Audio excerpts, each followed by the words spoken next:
કેમ છો વિદ્યાર્થી મિત્રો? હું કરણ કાયસ્થ, આરએનઆઈ હાઈસ્કૂલ સરીખોડા, ધોરણ 11 સાયન્સ રસાયણ વિજ્ઞાન, ચેપ્ટર નંબર 5 દ્રવ્યની અવસ્થા માં ઓલરેડી આપણે ગયા લેક્ચરમાં ઘન, પ્રવાહી અને વાયુ જે દ્રવ્યની ભૌતિક અવસ્થા છે એના વિશે આપણે ચર્ચા કરી ગયા, બરાબર? ત્યારબાદ તમને મેં થોડું ટૂંકમાં સમજૂતી આપી હતી.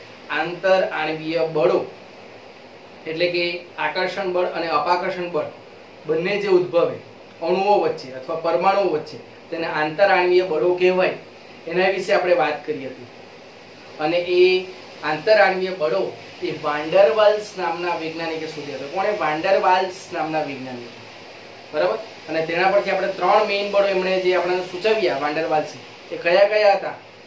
પહેલો હતો વિસર્જન અથવા લંડન બળ. બીજો કયો હતો? દ્વિધ્રુવ બળ. ત્રીજો દ્વિધ્રુવ પ્રેરિત દ્વિધ્રુવ. આ 3 બળો હતા, બરાબર?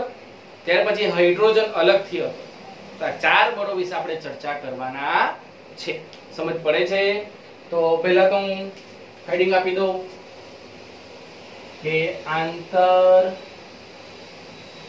આણ્વીય બળો, બરાબર? હેડિંગ શું છે આપણું? આંતર આણ્વીય બળો. ચાલ, એમાં આપણે દર્શાવી દઈએ તો તમને ખ્યાલ આવે. પહેલું કયું છે? તો વિસર્જન અથવા લંડન બળ. ચાલ, ક્લિયર? બીજું કયું છે?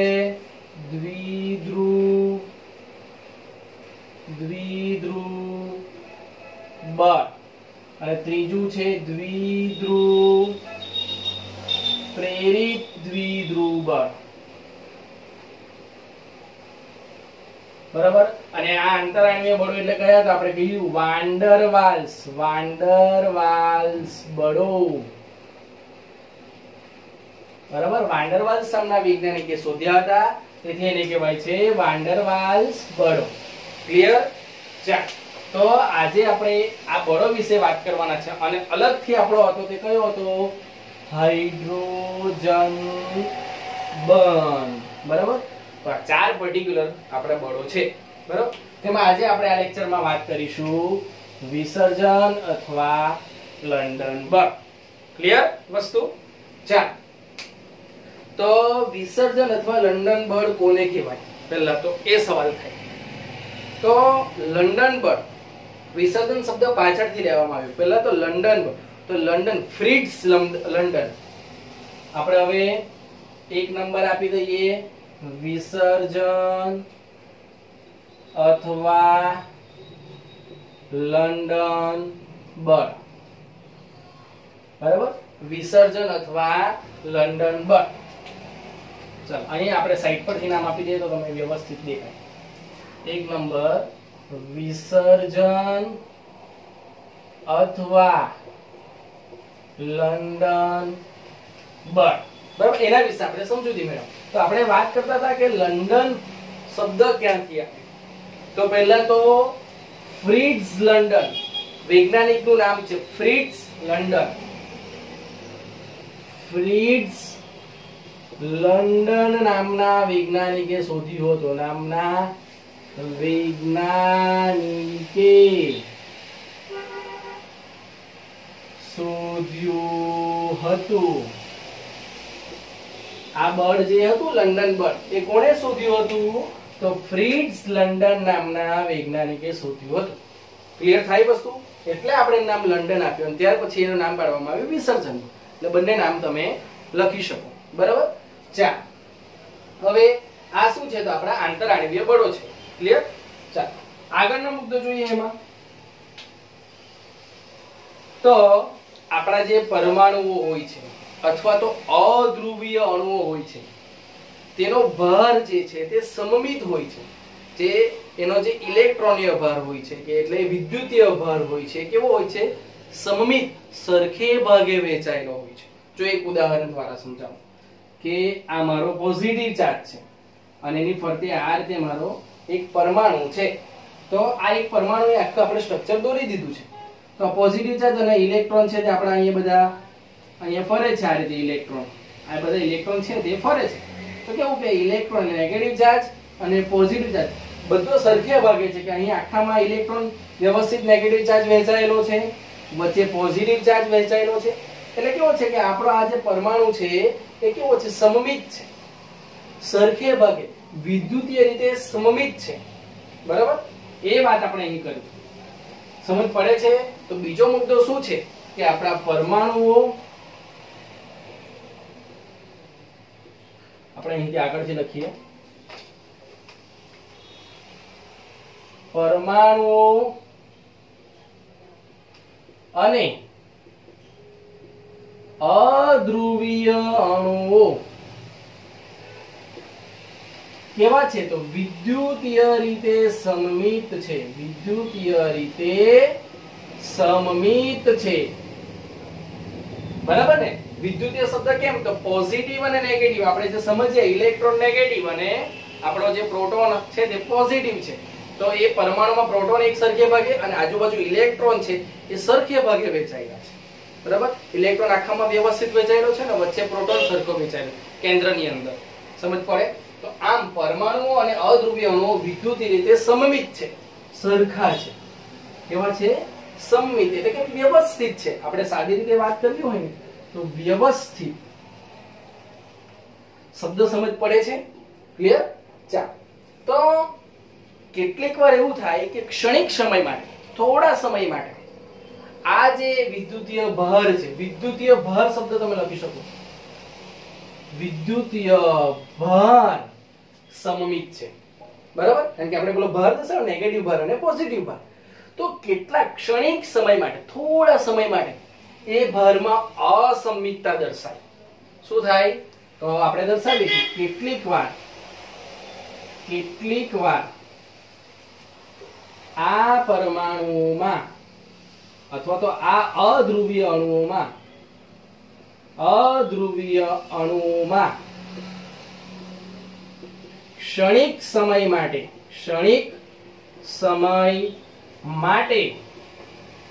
અસમમિતતા જોવા મળે છે. અસમમિતતા જોવા મળે છે. જો શબ્દ સમજજો, કેટલીક વાર અધ્રુવીય અણુઓમાં ક્ષણિક સમય માટે શું જોવા મળે છે? અસમમિતતા, એટલે થોડી અવ્યવસ્થા સર્જાય. બરાબર, અને એ આપણે એક ઉદાહરણ દ્વારા સમજીએ. જો શું વાત કરી કે પરમાણુઓ, અધ્રુવીય અણુઓ વિદ્યુતભાર કેવા છે? સમમિત છે. બરાબર, કેટલીક વાર અધ્રુવીય અણુ, અધ્રુવીય શબ્દ સમજાવું છું તમને. કેટલીક વાર અધ્રુવીય અણુઓમાં ક્ષણિક સમય માટે, થોડા સમય માટે અસમમિતતા જોવા મળે. હવે આને એક ઉદાહરણ દ્વારા સમજીએ. જો હું એક ડાયાગ્રામ દોરું છું, જે તમને આ શબ્દ બેઠા ક્લિયર થઈ જશે કે શું કહેવા માંગુ છું. બરાબર, ધારો કે ઉદાહરણ તરીકે મારી પાસે A અને B પરમાણુ છે. બરાબર, મારી પાસે શું છે? A અને B પરમાણુ છે. બરાબર, અને કેવી રીતે? તો ધારો કે જુઓ, આ મારા બે પરમાણુ લઈ લીધા કે અહીંયા પોઝિટિવ ચાર્જ છે આ રીતે, અને આ મારો A પરમાણુ છે, આ મારો છે A પરમાણુ અને આ છે મારો B પરમાણુ. આપણે આ વસ્તુ સમજીએ છીએ. શું કર્યું મેં? આ પોઝિટિવ ચાર્જ અને આજુબાજુ જે આપણો હશે ઇલેક્ટ્રોન નેગેટિવ ચાર્જ વહેંચાયેલો છે સરખે ભાગે. બરાબર, અહીંયા પણ એ જ રીતે છે. ચાલો, એટલે આ કેવા છે? તો સમમિત છે. સમમિત. બરાબર, હવે કેવા છે? તો અધ્રુવીય છે. બરાબર, અધ્રુવીય એટલે કેવા? જો બે ધ્રુવ આવે, આ કેવા છે? તો આ પોઝિટિવ અને એક નેગેટિવ. તો આ પોઝિટિવ ધ્રુવ કહેવાય આ એક, અને આ બીજો આ એક નેગેટિવ ધ્રુવ કહેવાય. તો આ કેવા? ધ્રુવીય શબ્દ. અને ધ્રુવ સરખે ભાગે, આમાં જો ધ્રુવ જોવા મળતા નથી આપણને, સરખે ભાગે વહેંચાયેલા છે, તો આ કેવા કહેવાય? અધ્રુવીય તરીકે તમે એને ઓળખી શકો. બરાબર, સમજ પડે છે? એટલે ધ્રુવીય હોય ત્યારે એના બંને પાર્ટ, પોઝિટિવ અને નેગેટિવ, એ બંને જોવા મળે, એટલે ધ્રુવીય કહેવાય. બરાબર, ચાલો, ધ્રુવ, ધન ધ્રુવ અને ઋણ ધ્રુવ. સમજ પડે? ચાલો, તો આ કેવા છે? સમમિત છે. હવે કેટલીક વાર ક્ષણિક સમય માટે શું થાય? તો એ ક્ષણિક સમય માટે અસમમિતતા જોવા મળે, એટલે વિદ્યુતીય ભાર છે તે વહેંચાય છે. બરાબર. તો કઈ રીતે તે પણ જોઈએ આપણે.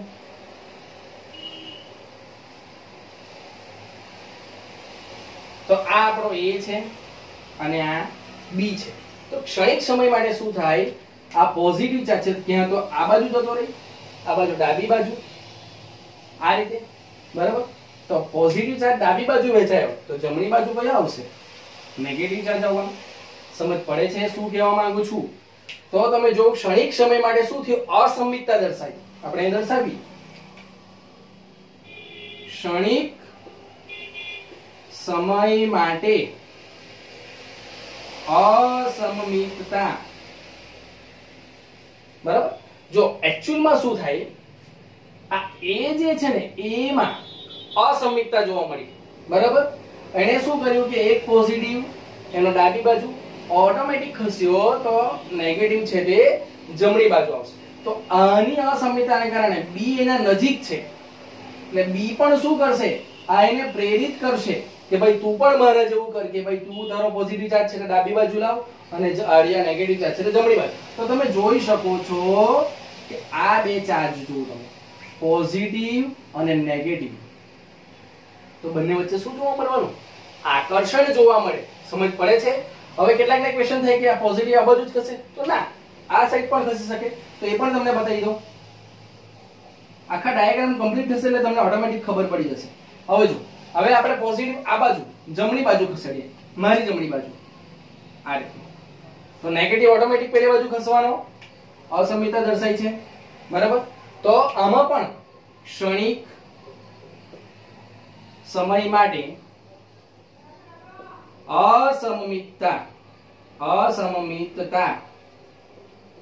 જોવા મળે છે. તો તમે જોઈ શકો છો કે આ A છે આપણો અને આ B છે. તો તમને અહીં પણ તમે જોઈ શકો છો પોઝિટિવ અને નેગેટિવ, જેના વચ્ચે આકર્ષણ જોવા મળવાનું. બરાબર. તો આ એક આકર્ષણ બળ જોવા મળે છે. એટલે આપણે વિસર્જન અથવા લંડન બળ એ કયા પ્રકારનું છે, એક આન્સર તે પણ મળે, એક આકર્ષણ પ્રકારનું બળ છે. બરાબર. ચાલો હવે આપણે જોઈએ કે હવે આપણે ઉદાહરણ લખીએ. જો ઉદાહરણ, ધારો કે A અને B પરમાણુ છે. બરાબર. તેમાં વિદ્યુતીય ભાર સમમિત છે. ચાલો, એટલે આપણો પહેલું ડેફિનેશન ક્લિયર થઈ ગઈ કે A અને B પરમાણુ છે આપણી પાસે. ક્લિયર. અને તેમાં વિદ્યુતીય ભાર કેવા છે, સમમિત છે. પોઝિટિવ અને એના નેગેટિવ ઇલેક્ટ્રોન આજુબાજુ સરખા ફરે છે. બરાબર. હવે ભાર વેચાવાનો છે તો આપણે એ લખીશું કે ક્ષણિક સમય માટે ભાર અસમમિત થાય છે અને દ્વિધ્રુવીયતા ઉત્પન્ન થાય છે. જો શબ્દ સાંભળજો, દ્વિધ્રુવીયતા. જો પોઝિટિવ ધ્રુવ એટલે એક ધ્રુવ, નેગેટિવ ધ્રુવ એટલે બીજો ધ્રુવ, તો દ્વિધ્રુવીયતા ઉત્પન્ન થાય. સમજ પડે? તો શું છે, A અને B પરમાણુ છે, વિદ્યુત ભાર સરખા છે. ક્ષણિક સમય માટે શું થયું, તો ભાર અસમમિત સરખા નહીં રહ્યા, વેચાઈ ગઈ. એક આ બાજુ વેચાઈ ગયો તો બીજો નેગેટિવ આ બાજુ આવવાનો. તો તમને કીધું કે જમણી બાજુ પણ વેચાઈ શકે અને ડાબી બાજુ પણ વેચાઈ શકે. પોસિબિલિટી કોઈ પણ થઈ શકે, એવું કઈ જરૂર નથી કે આ બાજુ જ વેચાય. બરાબર. એટલે બંને પોસિબિલિટી આપણે દર્શાવી છે. તો આ સમિત થાય છે ને દ્વિધ્રુવીયતા ઉત્પન્ન થાય છે. સમજ પડે છે? અને તમે જો કે આ દ્વિધ્રુવીયતા ઉત્પન્ન થઈ ત્યારે પોઝિટિવ અને નેગેટિવ એટલે A અને B નજીક આવશે. તો આપણે લખી શકાય કે ક્ષણિક સમય માટે ભાર અસમિત થાય છે અને આ ભાર એ પરમાણુમાં જોવા મળે છે. બરાબર. પર્ટિક્યુલર A ને એક્ઝામ્પલ લઈએ આપણે, તો તમે B ને લઈ શકો છો, કોઈને પણ, આપણે કોઈ એકને પર્ટિક્યુલર લઈએ તો A પરમાણુ જોવા મળે છે. તો આ A પરમાણુ B પરમાણુની નજીક હોવાથી B પરમાણુને પણ પ્રેરિત કરે છે. અને બી માં પણ દ્વિધ્રુવીયતા ઉત્પન્ન થાય છે. શબ્દ સમજો. આ કેમ લખું છું કે તમને નોટ પણ મળી જાય ઈઝીલી, તમે નોટમાં પણ ઈઝીલી લખી શકો થિયરી. એના માટે આ બધી વસ્તુ લખું છું, બરાબર? નહીં તો હું ઓરલી પણ સમજાવી શકું વાતને. એટલે તમે આને વ્યવસ્થિત નોટ બનાવજો. ચાલ, તો આપણે શું પર્ટિક્યુલર એ લીધું કે એ પરમાણુ, ધ્યાન આપજો, એ પરમાણુ બી પરમાણુની નજીક છે. બી પરમાણુની નજીક છે તો બી પરમાણુને પણ પ્રેરિત કરે. હવે આપણે ચોકલેટ ખાતો હોય તો આપણે દોસ્તાને આપીએ ને, લે તું પણ ખા, તું પણ ખા, બરાબર ને? તો બીજાને પણ પ્રેરિત કરે. તો આ એ પરમાણુ બી ને પ્રેરિત કરશે કે ભાઈ તું પણ દ્વિધ્રુવીયતા ઉત્પન્ન કર. તો એમાં પણ અસમિતતા, દ્વિધ્રુવીયતા ઉત્પન્ન કરીને કેવું કે ભાર વહેંચાઈ ગયો એટલે અસમિતતા ઉત્પન્ન થઈ, બરાબર? અને બી પરમાણુને પ્રેરિત કરે છે અને બી માં પણ દ્વિધ્રુવીયતા ઉત્પન્ન થાય છે. અને આ દ્વિધ્રુવીયતા કેટલા? તો ક્ષણિક સમય, જો શબ્દ સાંભળજો, ક્ષણિક સમય, થોડા જ સમય માટે આ જોવા મળે છે, બરાબર? ક્ષણિક સમય માટે. તો આ ક્ષણિક સમય માટે જે આ પોસિબિલિટી છે, પોઝિટિવ અને નેગેટિવ, એ જોડાઈને આકર્ષણ બળ, અને આકર્ષણ બળને કહેવાય લંડન બળ. કેમ? તો આ જે આકર્ષણ બળ જે જોવા મળ્યું તે સૌપ્રથમ લંડન નામના વૈજ્ઞાનિકે ઓબ્ઝર્વ કર્યું, એટલે એને લંડન બળ તરીકે ઓળખવામાં આવે છે. ચાલો, તો આપણે અહીં લખીએ, આ દ્વિધ્રુવીયતાને કારણે એ પરમાણુ અને બી પરમાણુ વચ્ચે આકર્ષણ બળ જોવા મળે છે. અને આ આકર્ષણ બળ કોને જોયું હતું? લંડન નામના વૈજ્ઞાનિકે જોયું હતું. આ આકર્ષણ બળ સૌપ્રથમ ફ્રિટ્ઝ લંડને શોધ્યું હતું, તેથી તેને લંડન બળ કહેવાય છે. ક્લિયર થાય છે? સમજ પડે છે? ચાલો, અને હવે એક આમાંથી એમસીક્યુ તમને મળી જાય કે જો આ એ અને બી પરમાણુ છે, આમાં ધારો કે આ બે સ્કેચ છે, તો આ બી પરમાણુ અને આ એ પરમાણુ જેટલા નજીક હશે તેટલું આકર્ષણ રહેશે, જેટલા દૂર જશે એટલું આકર્ષણ ઓછું થશે. એટલે સિમ્પલ ભાષામાં જો આપણે વાત કરીએ તો અંતર ઘટાડો આકર્ષણ વધશે, અંતર વધારો આકર્ષણ ઘટશે. તો એને આપણે ઊર્જાના સંદર્ભમાં લખીએ તો પારસ્પરિક ઊર્જા ચલે છે 1/r⁶. જો પારસ્પરિક ઊર્જા એટલે આ એ અને બી વચ્ચેની જે ઊર્જા, જે પરમાણુઓ છે, પરમાણુઓની પારસ્પરિક ઊર્જા, બરાબર? તો અંતરના વ્યસ્ત પ્રમાણમાં છે. અંતર પાછું કેટલું? ખૂબ જ ઓછું, 1/r⁶. 1/r⁶. r બરાબર શું છે અહીં? r બરાબર અંતર, પરમાણુઓ વચ્ચેનું અંતર, પરમાણુ વચ્ચેનું અંતર, બરાબર?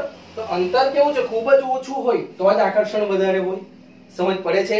એટલે જે પારસ્પરિક ઊર્જા, જે એ અને બી ની ઊર્જા, પરમાણુની ઊર્જા, બરાબર? હું દર્શાવી દઉં છું. એટલે પરમાણુની ઊર્જા ચલે છે 1/r⁶. આ ડિરેક્ટલી ચોપડીમાં વાક્ય આપ્યું છે તમને, મેં એને સમીકરણમાં ફેરવીને આપ્યું છે, તો ધ્યાન આપજો આને કે 1/r⁶. તમે અંતર ઘટાડતા જાઓ તેટલું તમારું આકર્ષણ વધશે, બરાબર? તો અહીંયા આપણે દર્શાવી દઈએ, અંતર ઓછું આકર્ષણ વધુ, અંતર ઓછું તો આકર્ષણ વધુ, અને એનું વિરુદ્ધ જઈએ તો અંતર વધુ તો આકર્ષણ ઓછું. સમજ પડે છે? તો આ વસ્તુ તમારે ધ્યાનમાં રાખવાની છે. અને આ જે લંડન બળ છે ને એક પ્રકારનું કેવું છે? તો આકર્ષણ બળ તરીકે જોવા મળે છે. લંડન બળ એ એક પ્રકારનું આકર્ષણ બળ જોવા મળે છે. આકર્ષણ બળ જોવા મળે છે, બરાબર ને? લંડન બળ એ આંતરાણવીય બળ છે, પણ આંતરાણવીયમાં તો બે હોય છે, આકર્ષણ અને અપાકર્ષણ. તો આપણે લંડન બળ એ કયા પ્રકારનું જોવા મળ્યું? તો એક આકર્ષણ બળ જોવા મળ્યું. સમજ પડે છે? ચાલ, તો હવે એકદમ શોર્ટમાં તમને સમજાવી દઉં કે આપણે શું સમજી ગયા. તો આપણે આંતરઆણ્વિક આકર્ષણ બળ વિશે વાત કરીએ તેમાં આપણી પાસે 4 છે મેઈન, એમાંથી આપણે પર્ટિક્યુલર એક લેવાનું છે, વિસર્જન અથવા લંડન બળ. કોણે શોધ્યું? તો લંડન નામના વૈજ્ઞાનિકે, ફ્રિટ્ઝ લંડન નામના વૈજ્ઞાનિકે શોધ્યું હતું, તે તેને લંડન બળ તરીકે ઓળખવામાં આવે છે. બરાબર. ચાલ ડિરેક્ટલી આપણે એમાં વાત કરીએ, ઉદાહરણ દ્વારા જ વાત કરીએ તો મારી પાસે બે પરમાણુ છે, અધ્રુવીય છે. બરાબર, એટલે કે અંદર કેવા છે તો ધ્રુવ, એટલે છૂટા નથી પડેલા એના ધ્રુવ. બરાબર, અધ્રુવીય છે અથવા તો પરમાણુ છે, આપણે મગજમાં લઈ લો. હવે એમાં કેવું છે સમમિત, કે અહીં એક ભાર સરખો વેચાયેલો છે આખામાં અને પોઝિટિવ વચ્ચે છે. એ જ રીતે અહીં પણ સમમિત સરખે ભાગે વેચાયેલો છે અંદર વિદ્યુતીય ભાર. બરાબર, તો કેટલાક સમયમાં કે કોઈક વખત એવું થઈ જાય અંદર પરમાણુમાં, કોઈક પોસિબિલિટી, કોઈ કારણોસર કંઈક થઈ જાય તો શું થાય કે એનો ભાર છે તે વેચાઈ જાય. વિદ્યુતીય ભાર, પોઝિટિવ ભાર વેચાઈ ગયો ડાબી બાજુ, તો ઓટોમેટિક અંદર નેગેટિવ ભાર હશે પરમાણુમાં. બરાબર, તે જમણી બાજુ આવી જાય, અથવા તો જો જમણી બાજુ પોઝિટિવ હોય તો ડાબી બાજુ નેગેટિવ જતો. આ રીતે બે ધ્રુવમાં, એક ધન ધ્રુવ અને એક ઋણ ધ્રુવમાં ભાર વેચાઈ જાય. બરાબર, એટલે ધારો કે પર્ટિક્યુલર આ કોઈ એક પદાર્થ છે, કોઈ એક પદાર્થની આપણે વાત કરી, આપણે શોની વાત કરી તો એ પરમાણુમાં, આ પર્ટિક્યુલર જે આપણે છે તે એ પરમાણુ માટે જોયું કે એ પરમાણુમાં આ વસ્તુ જોવા મળે, તો એ પરમાણુ શું કરશે? બીજાને પ્રેરિત કરે છે. તો આપણે અહીં લખી શકાય કે અસમિતતા, આમાં ક્ષણિક સમય માટે અસમિતતા જોવા મળે. તો આ શું કરશે? એ પરમાણુ એ બી ને પ્રેરિત કરે છે. સમજ પડે છે? બી ને શું કરે? પ્રેરિત કરે કે તું પણ ભાઈ બે ધ્રુવમાં ફેરવ. એટલે બંને ધ્રુવ છૂટા પડી ગયા, તો આનો પોઝિટિવ અને આનો નેગેટિવ બંને જોઈન્ટ થાય, પોઝિટિવ અને નેગેટિવ, તો આકર્ષણ થવાનું. સમજ પડે કે વિરુદ્ધ ધ્રુવો વચ્ચે આકર્ષણ થાય, તો તમને અહીં આકર્ષણ જોવા મળે છે. એ રીતે તમે વિરુદ્ધ દિશામાં જાઓ તો અહીંયા પણ પોઝિટિવ નેગેટિવ આકર્ષણ જોવા મળે. તો આ રીતે કોઈ એક પરમાણુ એમાં અસમિતતા જોવા મળે, તો બીજો પરમાણુ જો એની નજીક હોય તો એ પરમાણુ પેલાને કહેશે કે ભાઈ તું પણ તારા દ્વિધ્રુવમાં ફેરવા. સમજ પડે છે? આપણે એનું એક્ઝામ્પલ લીધું, ધારો કે બી માં અસમિતતા જોવા મળે, તો બી કોને પ્રેરિત કરશે? એ ને પ્રેરિત કરશે. તે પોસિબિલિટી તમે એ પણ લઈ શકો અને બી પણ લઈ શકો, કોઈ પણ નું એક્ઝામ્પલ લઈ શકાય. બરાબર. ચાલ પછી આપણે શું વાત કરી કે દ્વિધ્રુવીયતાને કારણે એ પરમાણુ અને બી પરમાણુ વચ્ચે આકર્ષણ જોવા મળે છે, અને આ આકર્ષણ બળ કોણે શોધેલું? લંડને શોધ્યું, એટલે એને લંડન બળ કહેવામાં આવે છે. અને પછી અંતરની વાત કરી કે જેટલું અંતર ઓછું એટલું આકર્ષણ વધુ, જેટલું અંતર વધારે એટલું આકર્ષણ કેવું? ઓછું.